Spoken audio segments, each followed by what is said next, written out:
Okay, so here is my tutorial video for getting rid of background noise using Krita. So there are a lot of ways to do it using Krita's toolbar. I'll show you the ones that I use. It's really not that different from how you use it on Cricut, but it is a lot easier. So here's my background image, or my example. Now let's just say I only want the 25 to life logo. I want the entire background gone. So one example is by using this image right here, which is the Contiguous selection tool. You click that, and it will get rid of specific pixelated chunks of the image. So you can see, selected that, press delete, and it goes away. Delete, goes away. Delete, goes away. Now, if you have an image that is like made up of a lot of solid images or like solid colors, then this tool would be a lot easier to use. But if you're trying to get a logo that's from a very grainy image like this, it's not going to be as efficient because it only selects like specific chunks of pixels, and it's really hard to use for images like this.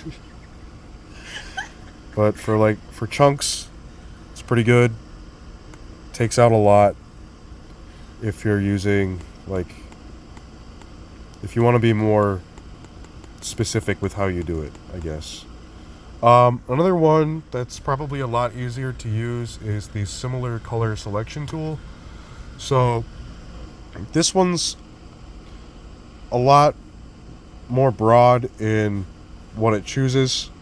So this tool selects a specific color on the image and gets rid of all of it.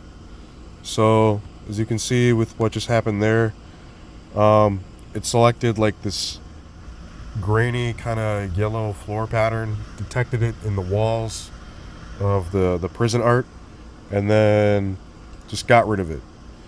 So that can be pretty useful for getting rid of like large chunks without having to like use the brush and then like accidentally nick your image a little bit. So pretty nice, except watch out for if the tool decides to kind of take chunks out of your logo. Like as you can see, it's selected some of the background or the drop shadow from the 25 to life logo included in that yellow, and when you click delete, that will disappear as well. That's a pretty good method. The one that I just use the most though is literally just a brush. You know, it's just like kids picks or like tux paint, some shit like that from when you were younger. So it's pretty straightforward. Just click and drag, that'll go. It's under that icon right there. The one that I'm using is called the freehand brush tool. Also, one thing that I forgot to mention is if you are using one of the selection tools, if you want to go back from something that you already selected, press Control, Shift, and A, and it will erase the selection that you made. It won't undo anything, but if you have this selected and you're like, oh, I don't want that right now, just Control, Shift, A. That works very well. Some other tips and tricks. If you are using the brush and you want like a bigger brush, you can change the size. As you can see, I put it up to size 496 pixels and takes out quite a chunk. It's really inconsistent and hard to use. So I like to keep it smaller. And to get to the eraser, when you have the brush selected, go up to this menu right here and select erase. Zooming in on the image to make it easier for using the brush. In this corner right here, this percentage bar, slide it and it will adjust the image as you wish. Allows you to be a little more precise. So what I like to do is I like to use a combination of all the tools. Like,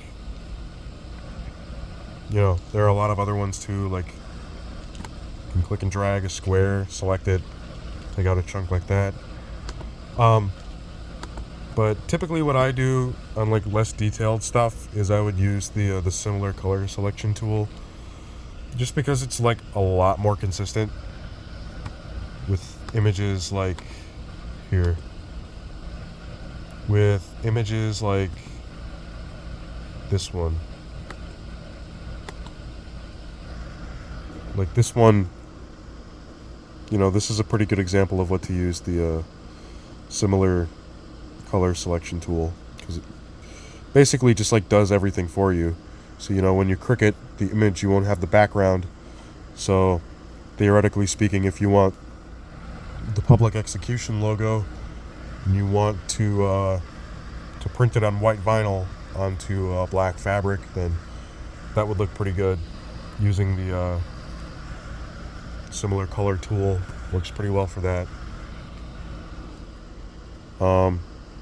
It's pretty good, pretty easy, really good software.